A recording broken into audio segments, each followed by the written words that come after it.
Bible Space Time. In order to understand Daniel chapter 11, you need to understand Daniel chapter 9. The 70 years spoken to Jeremiah. In the first year of Darius the son of Ahasuerus, of the seed of the Medes, which was made king over the realm of the Chaldeans, in the first year of his reign I Daniel understood by books the number of the years, whereof the word of the Lord came to Jeremiah the prophet, that he would accomplish 70 years in the desolations of Jerusalem. Daniel chapter 9 verses 1-2. Daniel learned the meaning of the 70 years that God spoke to Jeremiah in verse 2, chapter 9. But Daniel was not delighted, as if he found a bigger problem, and started fasting and praying. What led him to do so? The year that Daniel was captured and taken to Babylon was 606 BC. And the time of Daniel chapter 9 verse 1 was 537 BC, and 70 years from 606 is 536, which supposed to be a year before the time to start rebuilding of Jerusalem according to the prophecy. That's why Daniel was in urgent prayer to know more about the reconstruction of Jerusalem. And his prayer must be concerning about the prophecies that he received in chapter 8, because Daniel knew that the timeline of chapter 8 overlaps with the reconstruction of Jerusalem. Daniel's prayers was answered, and Gabriel began to explain the prophecies about the 2,300 days. The difference between the prophecies of 70 years and 2,300 days. The 70 years is a prophetic time, telling about the future, because Daniel heard about the 70-year prophecy before the 70 year was over, but it cannot be a symbolic time, not like the 2,300 days, because the reconstruction of Jerusalem was a real event, so the 70 years should be interpreted as it is, as 70 year. Then I heard one saint speaking, and another saint said unto that certain saint which spake, How long shall be the vision concerning the daily sacrifice, and the transgression of desolation, to give both the sanctuary and the host to be trodden under foot? And he said unto me, Unto 2,300 days, then shall the sanctuary be cleansed. Daniel 8:13 and 14. However, the 2,300 days are prophetic and symbolic time, because they are linked to symbolic events, such as daily, and transgression of desolation. So, the 2,300 days prophecy must be interpreted as 2,300 years. For data your principle, please watch the Bible Space Time video 31, part 1 and part 2 how to interpret the time in the prophecy. The time when the reconstruction of Jerusalem was completed, and when Jesus was baptized and died on the cross, can prove that this day-to-year conversion method is true. Know therefore and understand, that from the going forth of the commandment to restore and to build Jerusalem unto the Messiah the Prince shall be 7 weeks, and 62 weeks, the street shall be built again, and the wall, even in troublous times. And after 62 weeks shall Messiah be cut off, but not for himself, and the people of the Prince that shall come shall destroy the city and the sanctuary, and the end thereof shall be with a flood, and unto the end of the war desolations are determined. Daniel chapter 9 verses 25-26. The Messiah the Prince refers to Jesus, so from the time of the commandment to restore and to build Jerusalem to the time of Jesus, there should be 7 and 62 weeks, which is 483 days, about 1 year and 4 months. And it said, after 62 weeks, which is 62 weeks, shall Messiah be cut off. That means, Jesus will die sometime after the 62 weeks. However, Messiah didn't come in 1 year and 4 months from around that time, and Jerusalem was completed in 408 BC. Jesus was baptized in 27 AD, which is exactly 434 years after the completion of Jerusalem. Therefore it is sure that one symbolic day in a prophecy should be interpreted as 1 year. And it also shows that 7 weeks after the decree was issued, Jerusalem should be completed, and the year Jerusalem was completed is 408 BC. So the year the decree was issued should be in 457 BC. The time periods mentioned in chapter 9 are subdivisions of the 2,300 days, so they should be also treated as symbolic periods, and the year the decree was issued also becomes the beginning of 2,300 years. 3 decrees were treated as one. The year Daniel was taken to Babylon was 606 BC, when the first expedition of Nebuchadnezzar took place. 70 years from 606 becomes 536 BC, and that was the year the first commandment to build Jerusalem was issued. And the elders of the Jews built, and they prospered through the prophesying of Haggai the prophet and Zechariah the son of Iddo.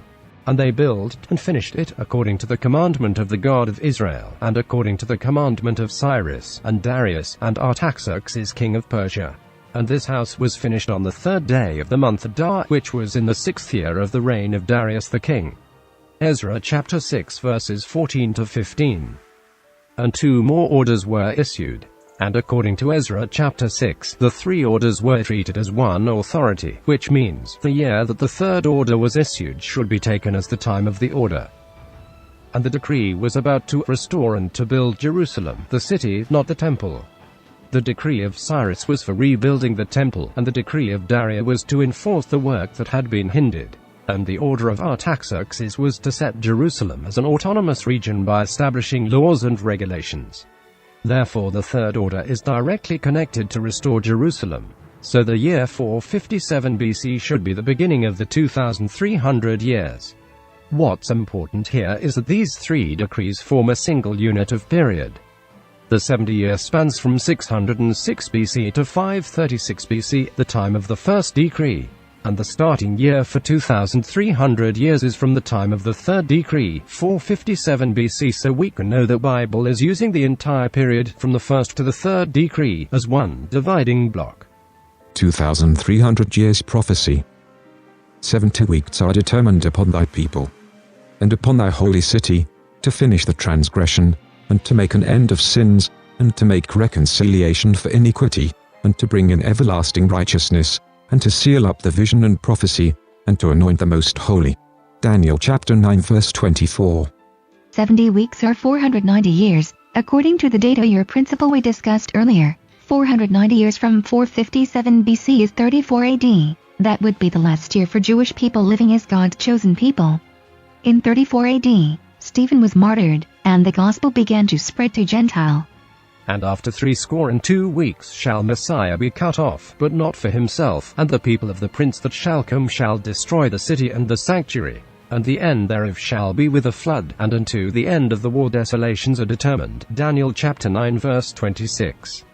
Verse 26 said, after 62 weeks, which is after 27 AD, Messiah shall be cut off, which means the death of Jesus, and after that the people of the prince will come to destroy the city and the sanctuary, the Jerusalem and the temple, so the people of the prince should be the army of Roman Empire. And it is said, there will be wars until the end. These are the wars recorded in Daniel chapter 11. And he shall confirm the covenant with many for 1 week, and in the midst of the week he shall cause the sacrifice and the oblation to cease. And for the overspreading of abominations he shall make it desolate, even until the consummation, and that determined shall be poured upon the desolate. Daniel chapter 9 verse 27. Covenant, in the Bible, is an agreement between God and men, so he who shall confirm the covenant with many refers to Jesus. In the midst of the week is 3.5 years, which brings us to 31 AD, the year that Jesus was crucified. His death made the sacrifice and the oblation useless, because these were just symbols of what is to come, the Messiah. And it talks about the abominations of desolate as verse 26 did. Verse 26 first talked about the Messiah and then about the people of the prince, the Roman general who shall destroy the city and the sanctuary. Verse 27 is also following the same structure, so we can know that the one who shall make the abomination is Rome. But when ye shall see the abomination of desolation, spoken of by Daniel the prophet, standing where it ought not, let him that readeth understand, then let them that be in Judea flee to the mountains. Mark chapter 13 verse 14. Chapter 9 finishes with the warning of coming abomination of desolation. Jesus said, abomination of desolation standing where it ought not, to describe Roman army laying siege of Jerusalem. And he made it clear that he was quoting from the book of Daniel, by adding, spoken of by Daniel. Therefore, the abomination of desolate, written in Daniel chapter 9 verse 27 is Rome. Daniel chapter 11. Also I in the 1st year of Darius the Mede, even I, stood to confirm and to strengthen him, and now will I show thee the truth. Behold, there shall stand up yet 3 kings in Persia, and the 4th shall be far richer than they all, and by his strength through his riches he shall stir up all against the realm of Grecia. And a mighty king shall stand up, that shall rule with great dominion, and do according to his will. And when he shall stand up, his kingdom shall be broken and shall be divided toward the four winds of heaven, and not to his posterity, nor according to his dominion which he ruled, for his kingdom shall be plucked up, even for others beside those. Daniel chapter 11 verses 1 to 4. The four kings after Cyrus the Great are Cambyses II, false Smerdis, Darius I, and Xerxes. The king, Xerxes, is the one in the book of Esther, chapter 2. The mighty king, in verse 3, is Alexander the Great. After his death, his kingdom was divided by four of his generals. Cassander occupied the west, Seleucus the east, Lysimachus the north, and Ptolemy the south. And the king of the south shall be strong, and one of his princes, and he shall be strong above him, and have dominion. His dominion shall be a great dominion. Daniel chapter 11 verse 5. The king of the south was Ptolemy, who ruled Egypt, and the king who is strong above him was Seleucus, who received Babylonia, the east side of Alexander's territory, and he was the king of north because Syrian region is located north from Egypt. And in the end of years they shall join themselves together, for the king's daughter of the south shall come to the king of the north to make an agreement, but she shall not retain the power of the arm, neither shall he stand, nor his arm, but she shall be given up, and they that brought her, and he that begat her, and he that strengthened her in these times. Daniel chapter 11 verse 6. Berenice, daughter of Ptolemy, married the Seleucid monarch Antiochus, who divorced his wife Laodice, and transferred the succession to Berenice's children. In 246 BC, when Ptolemy died, Antiochus took up again with his first wife, Laodice. Antiochus died shortly thereafter, many suspect from poisoning. Queen Berenice claimed the regency for her infant son, Antiochus. However, she and her son were both killed by Laodice. But out of a branch of her roots shall one stand up in his estate, which shall come with an army, and shall enter into the fortress of the king of the north, and shall deal against them, and shall prevail, and shall also carry captives into Egypt their gods, with the princes and with the precious vessels of silver and of gold, and he shall continue more years than the king of the north. So the king of the south shall come into his kingdom, and shall return into his own land. Daniel chapter 11 verses 7 to 9. Berenice's brother, Ptolemy III, succeeded their father in 246 BC. He abandoned his predecessor's policy of keeping out of the wars of the other Macedonian successor kingdoms, and plunged into the Third Syrian War with the Seleucids of Syria, when his sister, Queen Berenice, and her son were murdered in a dynastic dispute. Ptolemy marched triumphantly into the heart of the Seleucid realm, as far as Babylonia, while his fleets in the Aegean made fresh conquests as far north as Thrace. This victory marked the zenith of the Ptolemaic power. Seleucus II kept his throne, but Egyptian fleets controlled most of the coasts of Asia Minor and Greece. But his sons shall be stirred up, and shall assemble a multitude of great forces, and one shall certainly come and overflow and pass through, then shall he return and be stirred up even to his fortress.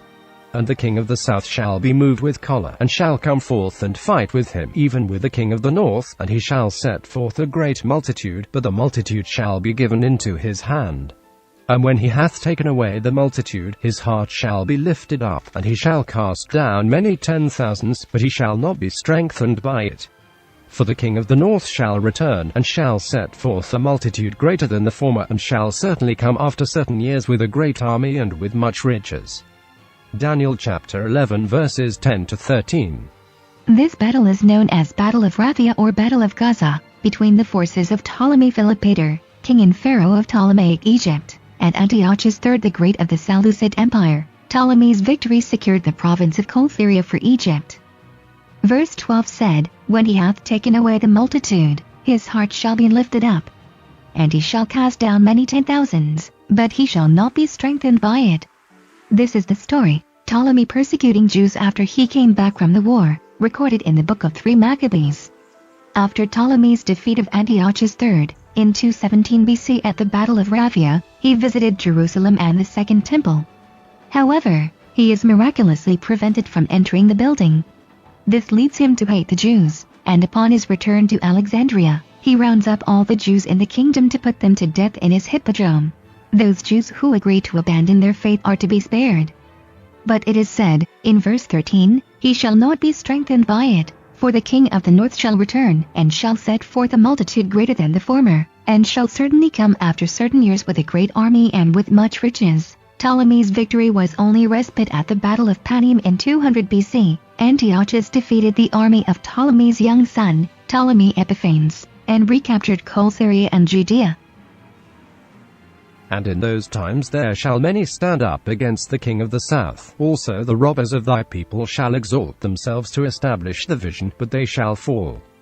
Daniel chapter 11 verse 14. It was not only the king of north attacked the king of the south at that time. While the Battle of Panim in 200 BC transferred whole Syria from Ptolemaic to Seleucid, Philip V of Macedon also attacked Egypt and seized several islands and places in Caria and Thrace control. And after this defeat, Egypt formed an alliance with the rising power in the Mediterranean, Rome. And it is said, the robbers of thy people shall exalt themselves to establish the vision. Here, thy people refers to Jews, so the robbers of thy people should be Roman Empire. In 161 BC, Judea also made a treaty of amity with Rome, to fight against the invasion of the king of the north.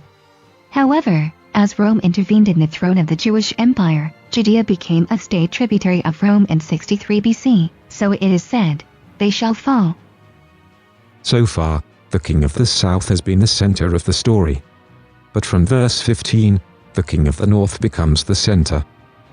So the king of the north shall come and cast up a mound, and take the most fenced cities, and the arms of the south shall not withstand, neither his chosen people, neither shall there be any strength to withstand.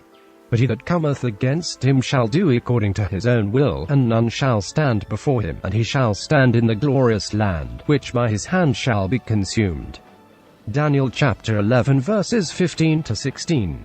Here, the king of the north becomes Rome. Verse 14 introduced the rising power of Roman Empire. And in verse 17, the story of Julius Caesar and Cleopatra was clearly described. Therefore, the king of the north, from verse 15 becomes Julius Caesar. And because of that, this battle refers to the siege of Alexandria, in 48 BC. And it is said, and he shall stand in the glorious land, which by his hand shall be consumed. The reason why Caesar came to Alexandria was to chase after Pompey, who conquered Jerusalem in 63 BC. And after Pompey's death, Julius Caesar ruled Judea. That's why conquering the glorious land is mentioned here. He shall also set his face to enter with the strength of his whole kingdom, and upright ones with him. Thus shall he do, and he shall give him the daughter of women, corrupting her, but she shall not stand on his side, neither be for him. After this shall he turn his face unto the isles, and shall take many, but a prince for his own behalf shall cause the reproach offered by him to cease. Without his own reproach he shall cause it to turn upon him. Then he shall turn his face toward the fort of his own land, but he shall stumble and fall, and not be found. Daniel chapter 11 verses 17 to 19. After the battle of Pharsalus, between the forces of Caesar, and those of now Pompey Magnus, and the Senate, the majority of the forces, commanded by Pompey, were scattered or surrendered to Caesar. Pompey, however, escaped via Amphipolis to Egypt. But he was killed by Achillas and Lucius Septimius, former soldiers in his army. The assassination was proposed by the advisors of the Pharaoh Ptolemy, who deemed that Caesar would be pleased by the removal of his adversary. So the Bible said, in verse 17, he will determine to come with the might of his entire kingdom, and will make an alliance with the king of the south. And the Bible said, and he will give him a daughter in marriage, in order to overthrow the kingdom. Caesar then became involved with an Egyptian civil war, between the child Pharaoh and his sister, wife, and Corrigan queen, Cleopatra. During his stay in the Alexandrian palace, he received 22-year-old Cleopatra, allegedly carried to him in secret wrapped in a carpet. She counted on Caesar's support to alienate Ptolemy. With the arrival of Roman reinforcements, and after the battles in Alexandria, Ptolemy was defeated at the Battle of the Nile. And Cleopatra became the sole ruler of Egypt. But after he died, Cleopatra took the side of Antony, who fought against Octavian, the successor of Caesar. So the Bible said, but his plans will not succeed or help him. Then he will turn his attention to the coastlands and will take many of them, but a commander will put an end to his insolence and will turn his insolence back on him. Then he shall turn his face toward the fort of his own land, but he shall stumble and fall, and not be found. Daniel chapter 11 verses 18 to 19. While the civil war in Rome continues, The king of Pontus, Phoenicia II, using the opportunity, made himself the ruler of Colchis and Lesser Armenia. Pontus was located south of the Black Sea, Colchis was on the west of the Black Sea, and the Lesser Armenia was under Pontus. This area is called Galatia. It's the current Turkey region. The ruler of Galatia appealed to a lieutenant of Caesar in Asia for help, and soon, the Roman army fought with Phoenices, and the Roman army was defeated. But soon Caesar arrived, and battle took place near Zela, and Caesar easily defeated Phoenices. This was the famous battle that Caesar wrote about to a friend in Rome, Veni, Vidi, Vici, I came, I saw, I conquered.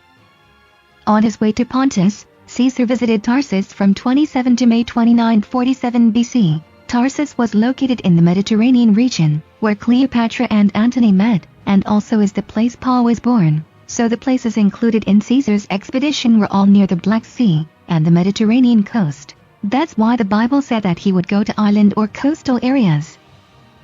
After that, Caesar turned his face toward the fort of his own land, to quell the rebellion of Pompey's supporters. A commander will put an end to his insolence, and will turn his insolence back on him. Here the commander refers to Pompey. Even though he was already dead, but his followers continued to rebel.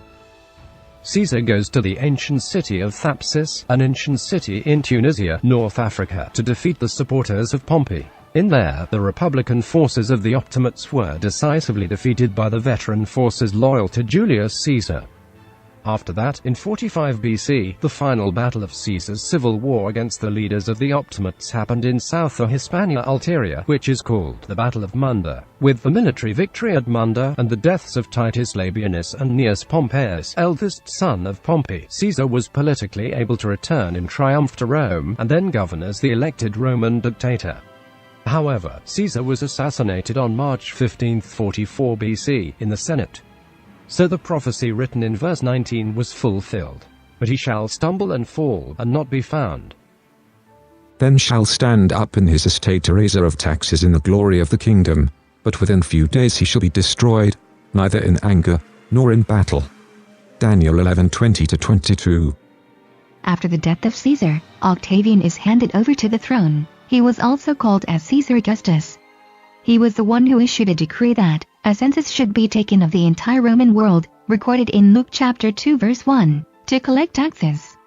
Daniel chapter 11 also describes him as a tax collector, who shall stand up in his estate a raiser of taxes in the glory of the kingdom, and as it is written, within few days he shall be destroyed, neither in anger, nor in battle. He died in peace without a war, shortly after he had issued the census.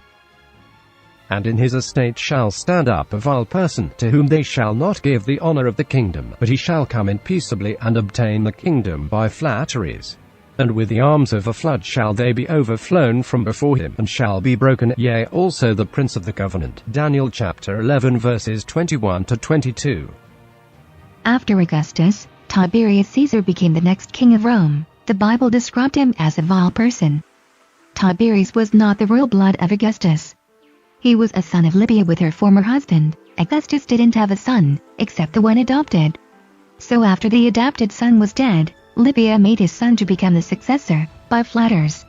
So the Bible said, he shall come in peaceably, and obtain the kingdom by flatteries. But he was hated by people, because he had no royal authority, and soon he was assassinated by the chief of his royal guard. Verse 22 describes his assassination, and with the arms of a flood shall they be overflown from before him. And it is said, and shall be broken, yea, also the prince of the covenant. Because it said covenant, which refers to the promise between God and his people, the prince of the covenant should be Jesus Christ. As Tiberius was assassinated by his own guard, Jesus was sold by one of his disciples, and dead by his chosen people. Jesus died 6 years before Tiberius was assassinated. The king of the south and the king of the north. From verse 1 to 14, the king of the north was the one who occupied Syria, and the king of the south was who controlled Egypt. But from verse 15, the king of the north becomes the Roman Empire, not just limited to Syrian region. The last battle between Caesar and Pompey took place in central region of Greece. It had nothing to do with Syria. At that time Syrian region was also controlled by Rome, but Syria and Rome were not treated as the same country. The siege of Alexandria also had nothing to do with Syria. The king of the south is not always Egypt also. Read Daniel chapter 11 verse 40 to 42. Verse 40 said, "The king of the south pushed him," and verse 42 said, "The land of Egypt shall not escape." So contextually the king of the south cannot be Egypt in these verses. If the king of the south is Egypt, then there is no reason why Egypt was not described as the place the king of the north directly attacked. Where was Kittim, Macedonia or Cyprus? One of the most common ideas about where Kittim was, is that it was a city on the island of Cyprus. Historically it is said that Kittim was a tribe lived on the coast of the Mediterranean Sea, and there was a place called Kittim in Cyprus. But, according to Maccabees 1, there was also a place called Chittim in Macedonia, where Alexander the Great lived. However, in the time period of verse 30, the Kittim that was in Macedonia and was in Cyprus belongs to the same country, Eastern Roman Empire. Therefore, regardless of where the ships of Kittim was departed from, Macedonia or Cyprus, it was the Byzantium navy. In what year did the following events happen? At the time appointed he shall return and come toward the south, but it shall not be as the former or as the latter, for the ships of Chittim shall come against him. Therefore he shall be grieved and return and have indignation against the holy covenant. So shall he do. He shall even return and have intelligence with them that forsake the holy covenant. Daniel chapter 11 verses 29 to 30. What is the time appointed? Is this any personally decided time? No, it should be the time that's specified in the prophecy. That means, there should be a time mentioned previously regarding this prophecy. Verse 24 and 27 also talked about this time. He shall enter peaceably even upon the fattest places of the province, and he shall do that which his fathers have not done, nor his fathers' fathers. He shall scatter among them the prey, and spoil, and reach. Yea, and he shall forecast his devices against the strongholds, even for a time. And both these kings' hearts shall be to do mischief, and they shall speak lies at one table, but it shall not prosper, for yet the end shall be at the time appointed. Daniel chapter 11 verses 24, 27. But the entire Daniel chapter 11 didn't tell us when the time appointed is. And there is another time period that the Bible didn't tell us when it is, that is 1260 days prophecy. It was mentioned at least 5 times in the Bible, but the starting time was never mentioned directly. So even Daniel, after hearing the prophecy of chapter 11, didn't understand and said, "And I heard, but I understood not. Then said I, O my Lord, what shall be the end of these things?" And Gabriel explained it again, but this time, with 2 additional information. And from the time that the daily sacrifice shall be taken away, and the abomination that maketh desolate set up, there shall be 1,290 days. Blessed is he that waiteth, and cometh to the 1,305 and 30 days. Daniel chapter 12 verses 11 to 12. According to the 2300 years of prophecy, written in Daniel chapter 8 and 9, the end of 2300 years is also the end of the entire Daniel's prophecy. So the 2300 years and the 1335 years should end in the same year. So by subtracting 1335 from 2300, we can get the starting year of 1290 years. But there is something strange about how Gabriel explained those 2 additional time periods. When the 2300 years of prophecy was explained, the longest period was introduced first, and small subdivisions, such as 7 weeks and 62 weeks, were calculated from the period, but this time, the order was reversed. The smaller period, the 1290 years, was mentioned first and the longer one, the 1335 years, later. This change could imply possibility that the combination of subdivisions might not equal to the main division. But, for now, we will take the year 509 as the starting year of 1290 years, and check if that year was truly the time that the daily was taken away, and the abomination of desolate was set up. And after the league made with him, he shall work deceitfully, for he shall come up, and shall become strong with a small people. Daniel chapter 11 verse 23. The king who can meet the description of verse 23 is the king, Clovis first. Clovis was the founder both of the Merovingian dynasty, and of a powerful Frankish kingdom. During his reign, he turned this kingdom from a small power in Flanders into a major kingdom, that stretched from Aquitaine to the Rhine and English Channel. As the Bible said, he shall become strong with a small people. And it is said, and after the league made with him he shall work deceitfully. The previous king of the north was Roman Empire, so him that Clovis made agreement is Rome. Historians have assumed that Childeric and his son Clovis were both commanders of the Roman military in the province of Belgica Secunda, and were subordinate to the Magister Militum. Clovis later turned against the Roman commanders, defeated Syagrius. As the result, the remnants of the Western Roman Empire were destroyed. This shows how Clovis broke the league with Rome, and how deceitfully he expanded his kingdom. He shall enter peaceably even upon the fattest places of the province, and he shall do that which his fathers have not done, nor his fathers' fathers. He shall scatter among them the prey, and spoil, and reach. Yea, and he shall forecast his devices against the strongholds, even for a time. Daniel chapter 11 verse 24.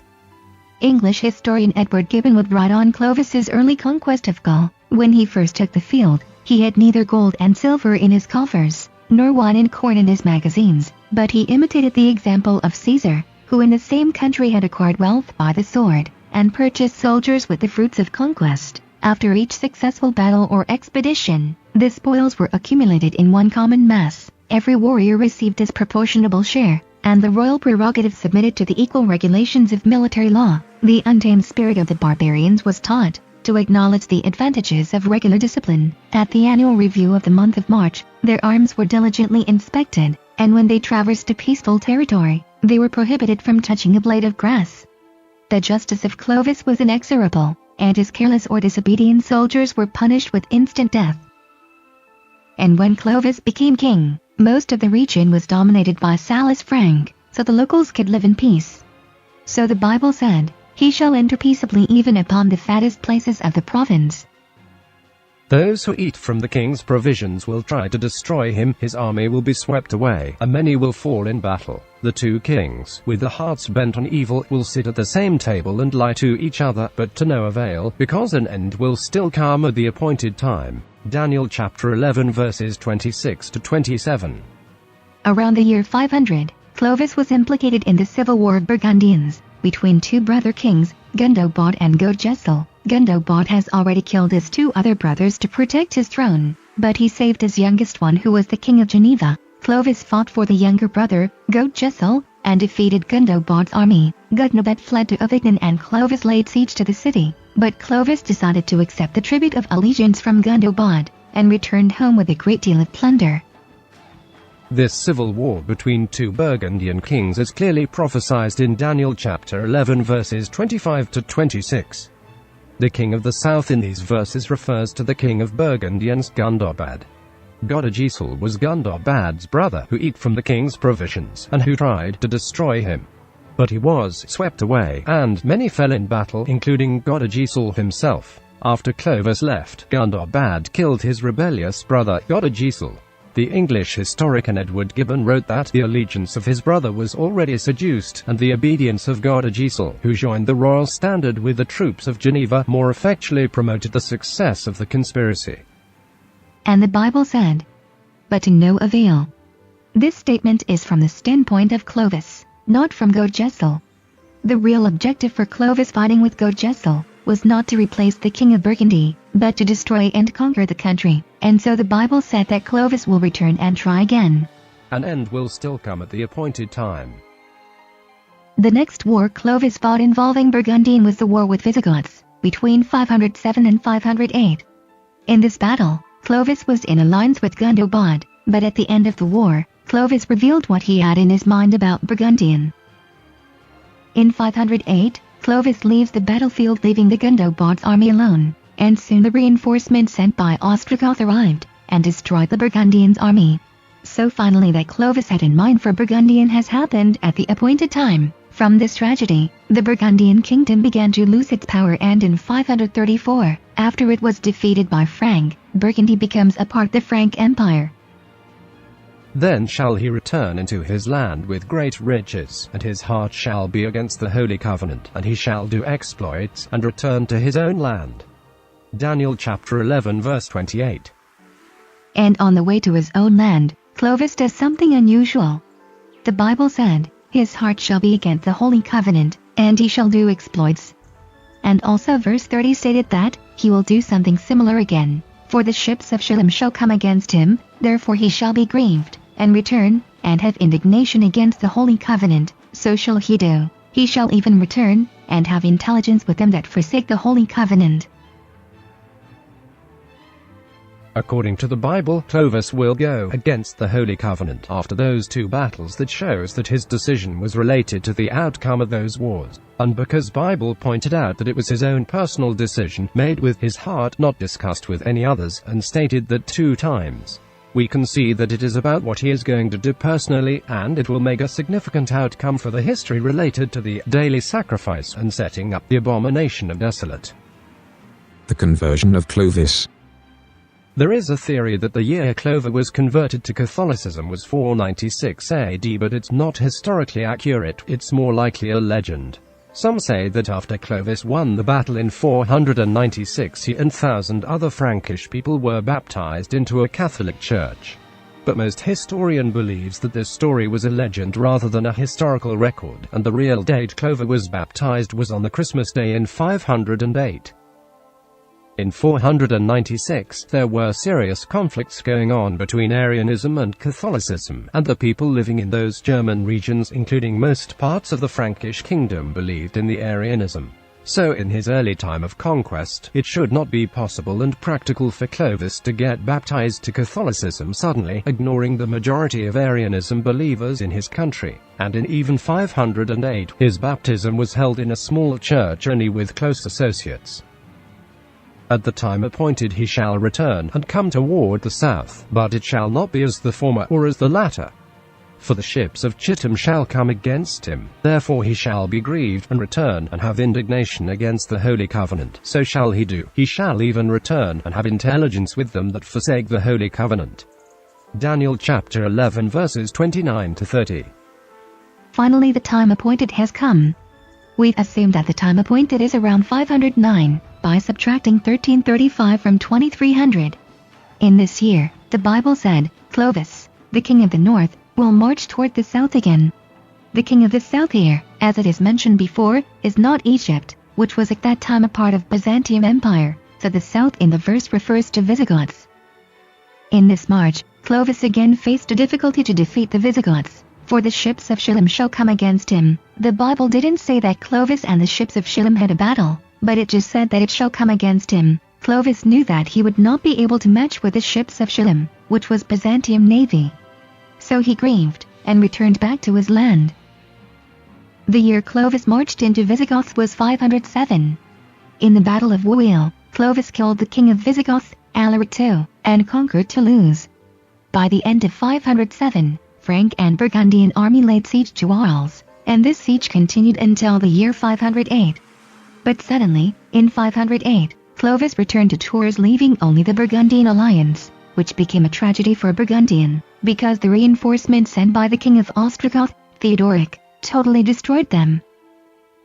The year Clovis marched south is 507, and when he returned back because of the ships of Chittim was 508. So we can see that it was 508 when he forsake the Holy Covenant, and because the Bible treated the entire events of verse 29 and 30 as what should happen at the time appointed, this entire period should be treated as one time unit. According to some historians, the reason why Byzantium navy was hovering off the Italian shore around the time of the battle was to give pressure to Ostrogoth, but that does not mean that they were there to help Clovis. Clovis is the one who deceitfully broke the league with Rome, and destroyed the remaining army of the Western Roman Empire. But, on the contrary, Ostrogoth was considered as a subordinate state of Byzantium Empire at that time, so the real purpose of Byzantium navy was to contain the expansion of Clovis, not to delay Ostrogoth army. So, the year that the ships of Shillim appeared, and the time Clovis was converted to Catholic, and when Burgundian army was finally fatally wounded, were the year 508. Therefore we could learn that the time appointed should be 508, not 509. And arms shall stand on his part, and they shall pollute the sanctuary of strength, and shall take away the daily sacrifice, and they shall place the abomination that maketh desolate. Daniel chapter 11 verse 31. What Clovis did after he returned to his land well explains what forsaking the Holy Covenant means. Clovis is also significant due to his conversion to Christianity in 496, largely at the behest of his wife Clotilde, who would later be venerated as a saint for this act, celebrated today in both the Roman Catholic Church and Eastern Orthodox Church. Clovis eventually converted to Catholicism following the Battle of Tolbiac on Christmas Day 508 in a small church in the vicinity of the subsequent Abbey of St. Remy in Reims. A statue of his baptism by Saint Remigius can still be seen there. The details of this event have been passed down by Gregory of Tours, who recorded them many years later in the 6th century.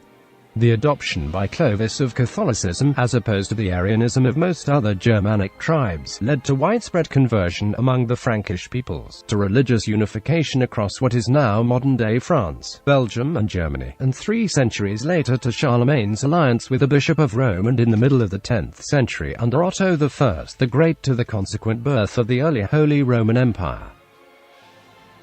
The starting time for 1260 year of prophecy.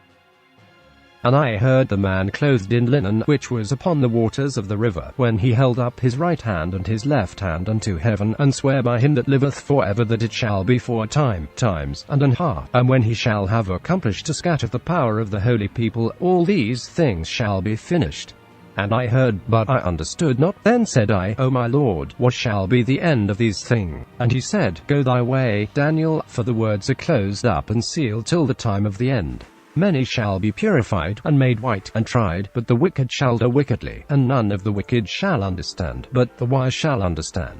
And from the time that the daily sacrifice shall be taken away, and the abomination that maketh desolate set up, there shall be 1,290 days. Blessed is he that waiteth, and cometh to the 1,335 days. Daniel chapter 12 verses 7 to 12. 2 events and 2 time periods. The Bible didn't directly mention about the start time for 1260 years of prophecy. However, we can find the end time according to Daniel chapter 12 verse 7 to 12. Verse 7 talks about 2 different events. First one is having 1260 years of time of persecution, and the second is the scattering the power of the holy people, and about what will happen at the end of the scattering of the holy people. Verse 10 said, Many shall be purified, and made white, and tried. But the wicked shall do wickedly, and none of the wicked shall understand. But the wise shall understand. Through the 1260 years of persecution, God's people might be purified, white, and tried. But there is one unusual thing: none of the wicked shall understand. But the wise shall understand. According to the context of chapter 12, what the wise will understand is about the prophetic time of 1260, 1290 and 1335 days. It is true that persecution could bring purification, and the end should come with victory and freedom of God's people. At the end of 1260 years, in 1798, the power of the persecution, the papacy, came down by French Revolutionary Army, by capturing the Pope, and by the time the persecution ends, many Christians were able to achieve the religious freedom. The end of papal power became the victory of God's people. But the Bible also said that it will also finish with the total scatterings of God's people, and they will understand what these prophetic time periods are about. So, we can see that there are 2 different ends that these descriptions are applied to. The end of 1260 years and the end of 2300 years. And the scattering of God's people, and the understanding of the prophetic time periods will not happen at the end of 1260 years. It will happen at the end of 1335 years, which is the end of 2300 years also. To make us understand better, 2 additional time periods are added, 1290 and 1335 days, 1290 years connected to 1260 years, and 1335 years to 2300 years. And what Daniel wanted to understand was when the end of these wonders is. And one said to the man clothed in linen, which was upon the waters of the river, How long shall it be to the end of these wonders? Daniel chapter 12 verse 6. So the end of 1290 years should be same with the end of 1260 years. The year that the ships from Chittim appeared was 508. And so it was also the year 508 when Clovis took away the daily sacrifice and placed the abomination that makes desolate. So 1290 added to 508 makes 1798, which also should be end of 1260 years. Then the starting year of 1260 years becomes 538. Who was the persecuting power? The Bible clearly suggested that the God's people will be persecuted during 1260 years. Then there should be a persecutor who will lose its strength in 1798. And the persecutor should be a religious power, because it will speak the great words against the Most High. And he shall speak great words against the Most High, and shall wear out the saints of the Most High, and think to change times and laws, and they shall be given into his hand until a time and times and the dividing of time. Daniel chapter 7 verse 25. It is the one whose deadly wound was healed. And I saw one of his heads as if it were wounded to death, and his deadly wound was healed, and all the world marveled after the beast. And they worshipped the dragon who gave power unto the beast. And they worshipped the beast, saying, Who is like unto the beast? Who is able to make war with him? And there was given unto him a mouth speaking great things and blasphemies, and power was given unto him to continue 42 months. Revelation chapter 13 verses 3 to 5. 42 months, in verse 5, are 1260 days. So the beast in verse 4 refers to the same persecuting power of 1260 years. It is said that who is like unto the beast? Who is able to make war with him? And there was given unto him a mouth speaking things and blasphemies. Therefore this beast is a religious power who controlled medieval dark ages for 1260 years until 1798. In the history of Europe until 1798, the country that existed two times, once as a regular nation and then as a religious power, is Rome. The first one is the Roman Empire and the second one is Holy Roman Empire, that controlled by papacy. During the 1260 years of persecution, many gospel workers stood up, like Martin Luther, and discovered and preached the everlasting doctrine of the righteousness by faith, even though many of them were put to death. But eventually this gospel movement formed the Protestant Church, which symbolizes protesting against the Roman Catholics, by believing the Bible as the only words of God, and the doctrine of righteousness by faith only. What was the daily? And arms shall stand on his part, and they shall pollute the sanctuary of strength, and shall take away the daily sacrifice, and they shall place the abomination that maketh desolate. Daniel chapter 11 verse 31. Most of the Bible translations translated it as daily sacrifice. But the word sacrifice is not in the original language. It was added by translators unnecessarily. Without the word sacrifice, the daily means continual, something that has been happening every day. So, taking away the daily means what Clovis changed that has been lasting until that time. That was his conversion to Catholicism. His baptism to Catholicism changed him and his country from pagan to papacy, and by doing that Clovis has prepared for the coming of the papal power to become the Holy Roman Empire. 508 and 509. Then why the year 509, which we got from subtracting 1335 from 2300, cannot be the starting year of 1290 years? To understand this, we must first see how the 70-year prophecy was applied. And the elders of the Jews built, and they prospered through the prophesying of Haggai the prophet and Zechariah the son of Iddo. And they built and finished it according to the commandment of the God of Israel, and according to the commandment of Cyrus and Darius and Artaxerxes king of Persia. And this house was finished on the 3rd day of the month Adar, which was in the 6th year of the reign of Darius the king. Ezra chapter 6 verses 14 to 15. The 70 years was from 606 BC to 536 BC. 536 BC was the time that the decree was issued first time. After that there were 2 more decrees were issued, to make it clear which decree should be considered as a valid one to count from. A special instruction was given in Ezra chapter 6, which said that all 3 decrees should be counted as one decree. That means, the entire time periods of those 3 decrees should be combined, and form one dividing time unit. If a dividing point forms a period of time, then it forms 2 dividing points, the starting and ending point.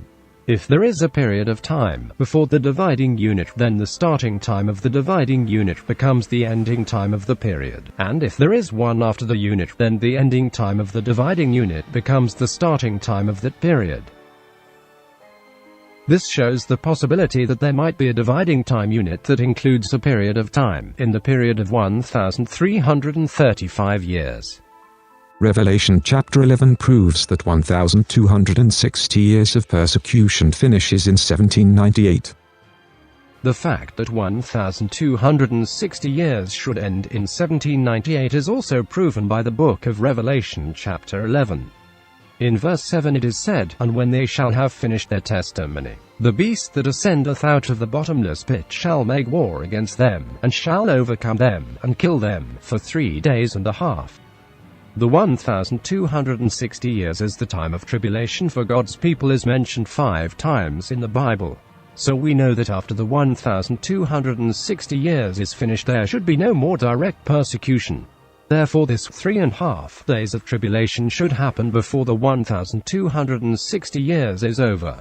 Therefore the time when they shall have finished their testimony should be right before the 1260 years is finished. According to the history, the 3.5 years of tribulation occurred from November 21, 1793 to June 17, 1797 for about 3.5 years by the French Revolutionary government.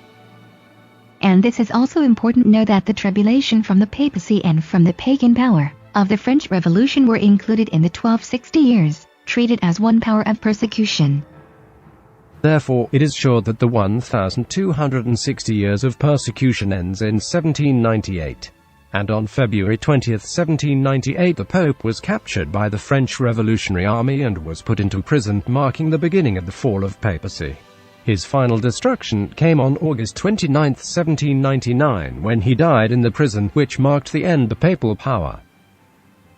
If you count 1260 years from December 25, 508, it comes to the Christmas Day in 1798, which is about in the middle of Pope's capture and death. And because the fall of the papacy, the arrest and the death of Pope, forms a period of time, a chain of events, we need to take it as one unit. So the end of 1290 years should fall in 1798, and the rest of the years to the end of 2300 years should be counted from 1799. Therefore we could realize why the 70-year prophecy was mentioned in connection to the decree of reconstruction of Jerusalem. So now we can find out the beginning year of the 1260 years by calculating back from 1798, which comes to the year 538. Then, why didn't Bible directly informed us the starting time of 1260 years? Because by learning the nature of what had been happening until the year of 538, we can find out the identity of the persecuting power. What happened prior to the year 538? And the 10 horns out of this kingdom are 10 kings that shall arise, and another shall rise after them, and he shall be diverse from the first, and he shall subdue 3 kings. And he shall speak great words against the Most High, and shall wear out the saints of the Most High, and think to change times and laws. And they shall be given into his hand until a time and times and the dividing of time. Daniel chapter 7 verses 24 to 25. It is said that the persecuting power will arise after the 10 horns were risen, which was after the fall of Western Roman Empire. And he shall subdue 3 kings. The year the Western Roman Empire was fallen was 476. So the persecution should begin after 476 and after those 3 kings were subdued. So we should find out who these 3 kings were, and how they were subdued. After the fall of Western Roman Empire, the Western Europe was occupied by pagan Germans and other northern tribes, who soon adopted Arianism as the main religion, which made serious conflicts with Catholic Church. Who were the fallen 3 kings? These 3 kings were all Arianism believers, who conquered Rome once, and also related to the fall of Western Roman Empire. The fall of these 3 kings occurred around the same time the Frankish kingdom was fast expanding, and made an important religious foundation for building the Holy Roman Empire later. The purpose of subduing these 3 kings was not to establish a new kingdom, but was to replace the ruler of the countries, to those who had the same faith with Catholics. Among the 3 kings, the first one fallen was Heruli. In 476, Odoacer, leading an army composed of Herulian, Rugian, and Syrian tribes, defeated the Roman army of Flavius Orestes, who was ruling Rome at that time, and that caused the fall of Western Roman Empire. But in 493, Odoacer was defeated by Theodoric of Ostrogoth, and Rome falls under the rule of Ostrogoth. The destruction of Heruli is similar to that of Clovis on the siege of Arles. At the time, Odoacer was involved in the military conflict between 2 Roman generals, Ilus and Zeno. Ilus asked Odoacer for help for the war against Zeno, and so Odoacer invaded the Zeno's territory. So Zeno asked Rugi to help him, but Odoacer defeated the Rugi. But Zeno also appointed the Ostrogoth Theodoric the Great to help him. So Theodoric invaded Italy in 489, and by August 490 had captured almost the entire peninsula, and Odoacer was killed. The conflicts between two Roman generals started the wars, but the war resulted in the death of Odoacer and the fall of Heruli. It was like how Clovis' retreat has caused the destruction of his allies. The civil war of the East Roman Empire made neighboring nations fight and destroy each other. Odoacer and Theodoric were both Arianism believers. Vandals. The second king was the Vandals, who also had Arian faith. Vandals were pushed all the way to the Spanish coast by the mercenary soldiers hired by Rome, but there they grew up as a shipbuilding country. In 430, they invaded North Africa, where the Roman army was dominated. In 439 they invaded Carthage and Sicily. In 440, during these invasions, the conflicts between Arianism and Catholicism increases. In 455 AD, the Vandals conquers Rome, but in 533 Vandals was defeated by the Eastern Roman Empire's navy, and the entire Vandal population was almost disappeared by the year of 534. Ostrogoth. It was the year 560 that Ostrogoth was completely collapsed, but the beginning of the fall began from the time of the first siege of Rome. The first siege of Rome during the Gothic War lasted for a year and 9 days, from the 2nd of March 537 to the 12th of March 538. The city was besieged by the Ostrogothic army under the King Vitiges. The defending East Romans were commanded by Belisarius, one of the most famous and successful Roman generals. The siege was the first major encounter between the forces of the two opponents, and played a decisive role in the subsequent development of the war. The structure of the prophecy announcing the beginning of the fall. When the Bible prophecy talks about the fall of a country, it uses a period of time, not a specific point of time, to indicate the completion of the fall. One of the examples of using this method could be the coming of the stone nation, written in Daniel chapter 2. Here, the destruction of the world by the stone was treated as the beginning of the time of the judgment, so the complete destruction was described by a period of time, not by a point of time. And in the days of these kings shall the God of heaven set up a kingdom, which shall never be destroyed, and the kingdom shall not be left to other people, but it shall break in pieces and consume all these kingdoms, and it shall stand forever. Daniel chapter 2 verse 44. Daniel chapter 7 is also using the same method. The starting of the judgment was considered as the completion of taking away his dominion unto the end. But the judgment shall sit, and they shall take away his dominion, to consume and to destroy it unto the end. Daniel chapter 7 verse 26. Chapter 11 also used the same way of expression, to announce the complete fall of a kingdom. He shall also stand up against the prince of princes, but he shall be broken without hand. Daniel chapter 8 verse 25. He shall come to his end, and none shall help him. Daniel chapter 11 verse 45. Subduing 3 kings at the beginning of 1260 years. The Bible didn't say that the beginning of the 1260 year would be on the specific day of the complete destruction of the 3 kings, and never mentioned in detail what will happen on the starting year of the 1260 years. Therefore, the purpose of mentioning about the collapse of these 3 kings was to tell us what power and what issue will be involved at the start time of the persecution. We have learned that both the 1290 years and the 1260 years finish on the same year, so we could figure out the year 538 from subtracting 1260 from 1798, but we were wondering why it should be the year 538. It seems like there were no important historical events happened in that year.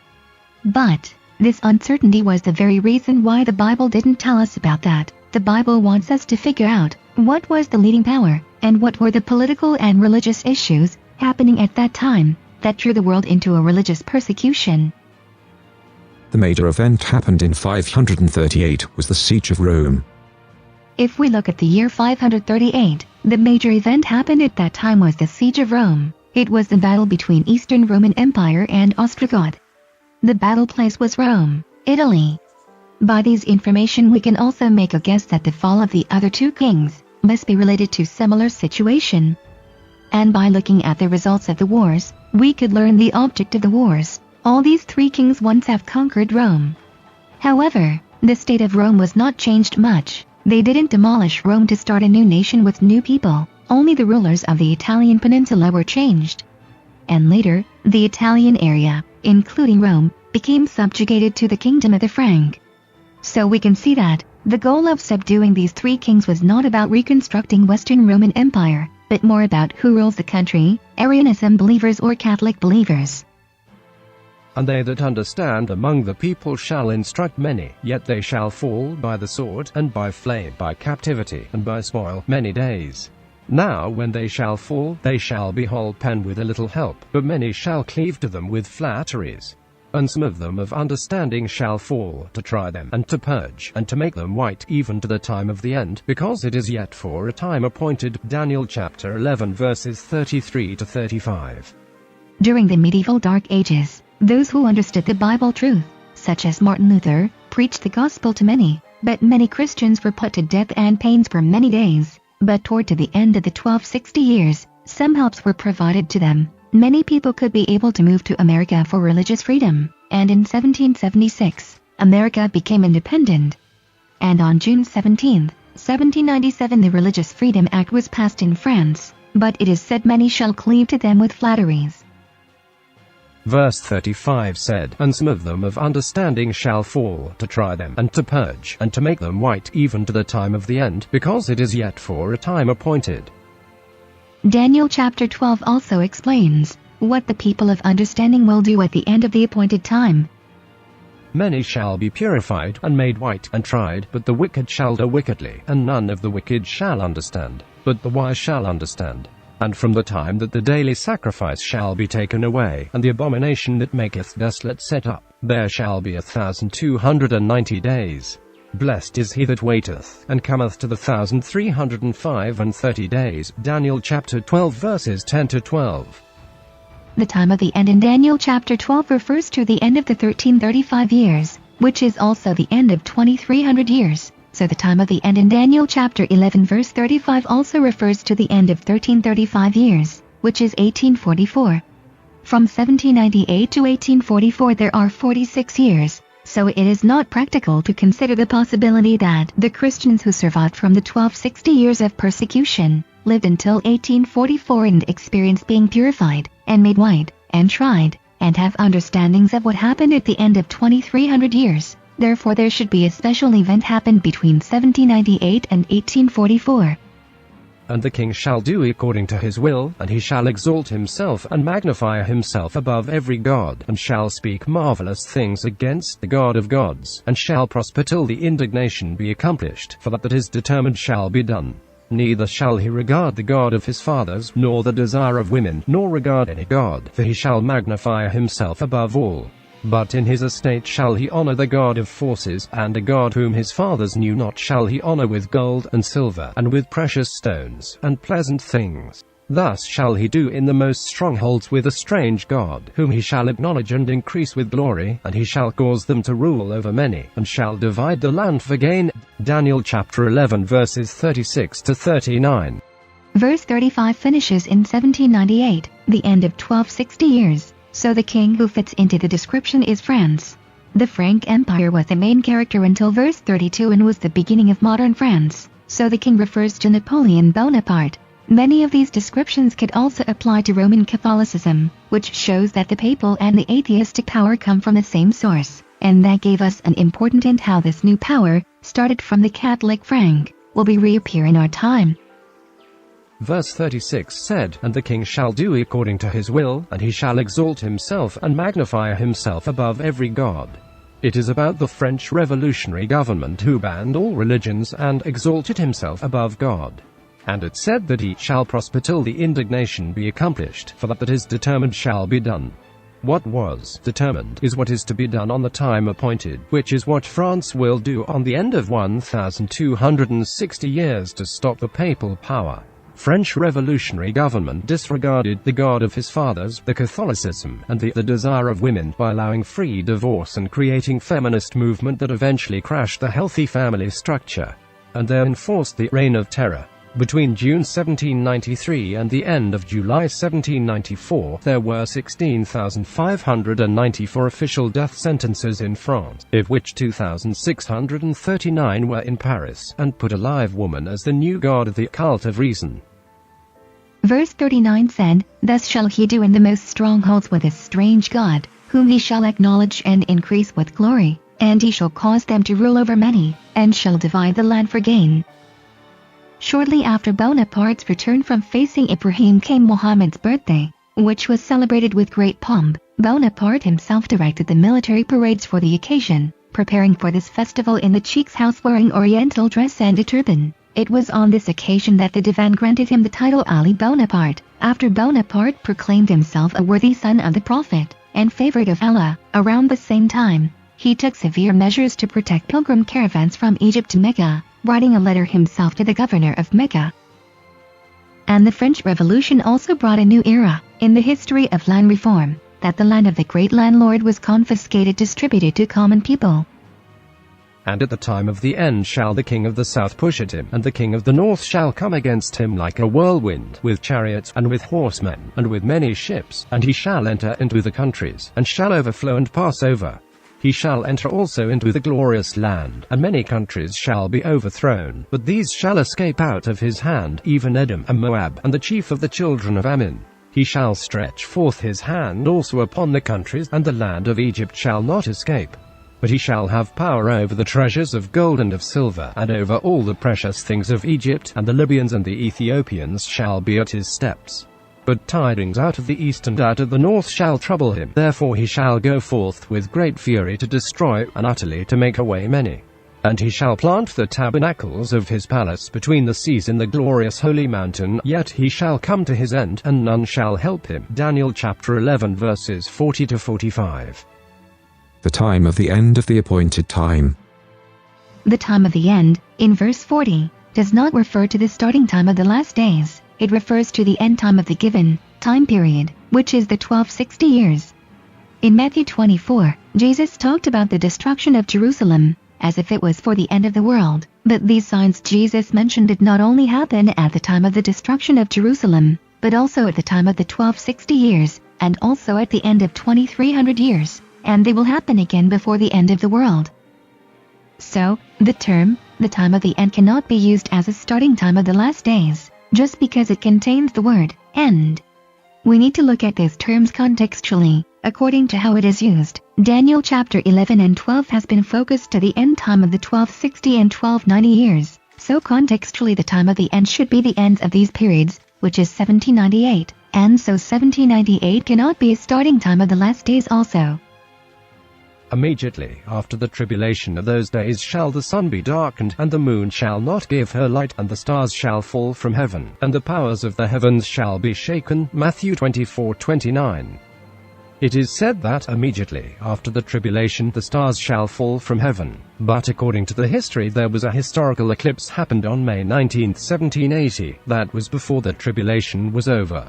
And the meteor showers was on November 12 and 13, 1833, which is 5 years later from 1798. Therefore the signs of the last days that Jesus talked about cannot be used to define 1798 as the starting year of last days.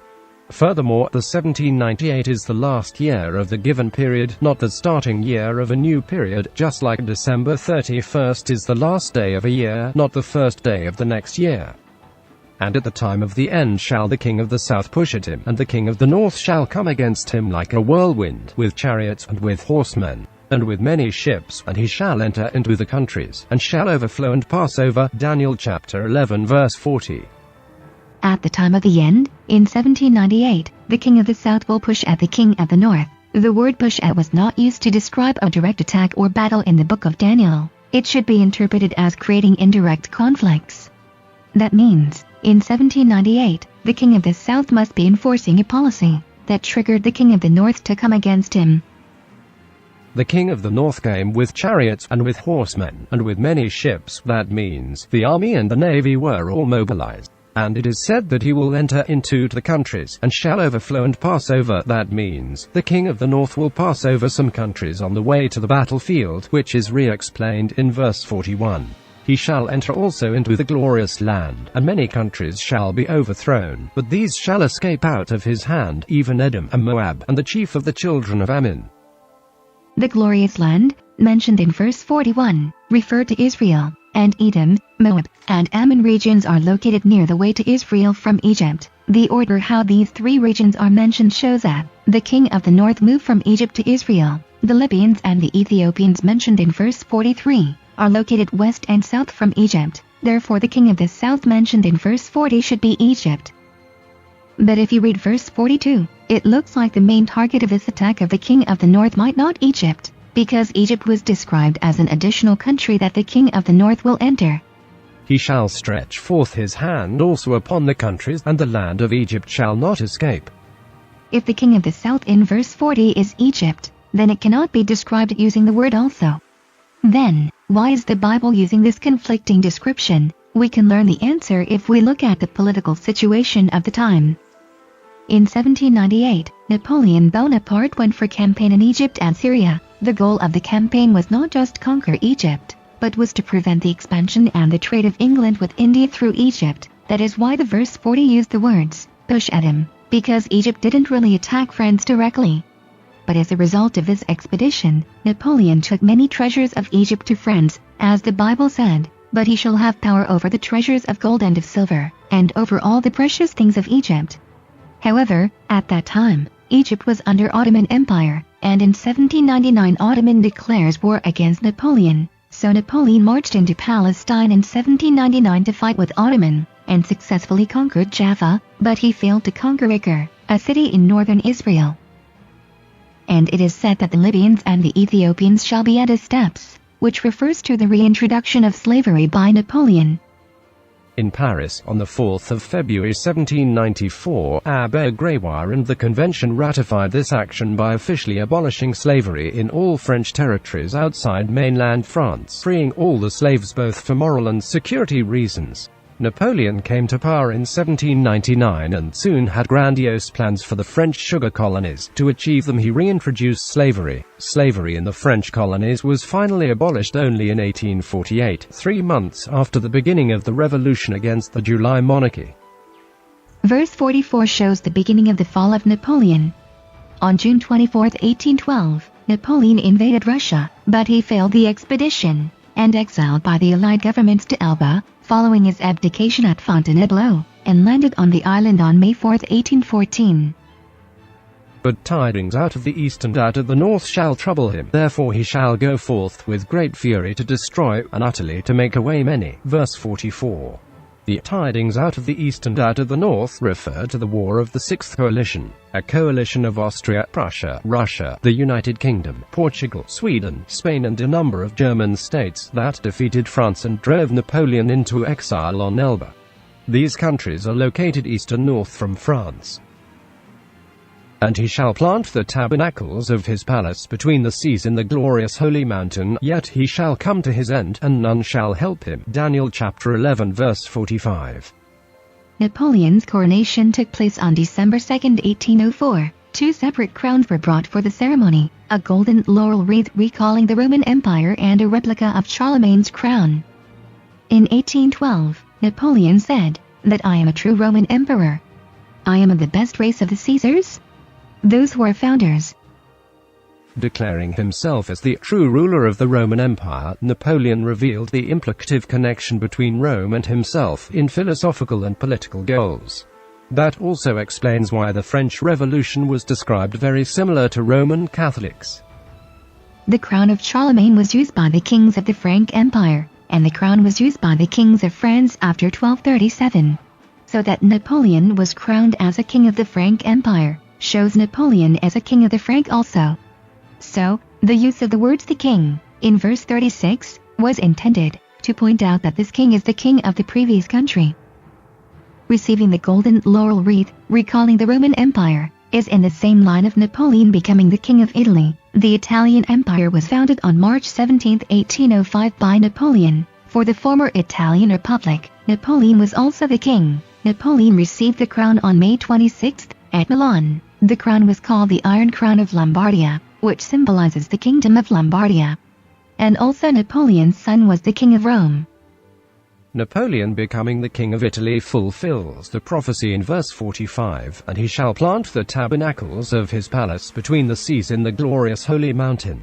This palace was in between the seas in the mountain that is called glorious holy. So these seas are not oceans, but lakes or waters in a mountain called holy. We can find the place that's satisfying these description, which is in accord contextually with the previous verses, that is to the Sacri Monti of Piedmont in Lombardy, located at Milan, Italy. It is located in the Sacri Monti, in the region of Lombardy, which is the same place, included in the name of the Iron Crown of Lombardy. All these descriptions clearly show the identity, who is the king of the north described from verse 40. Thank you for watching Bible Space Time.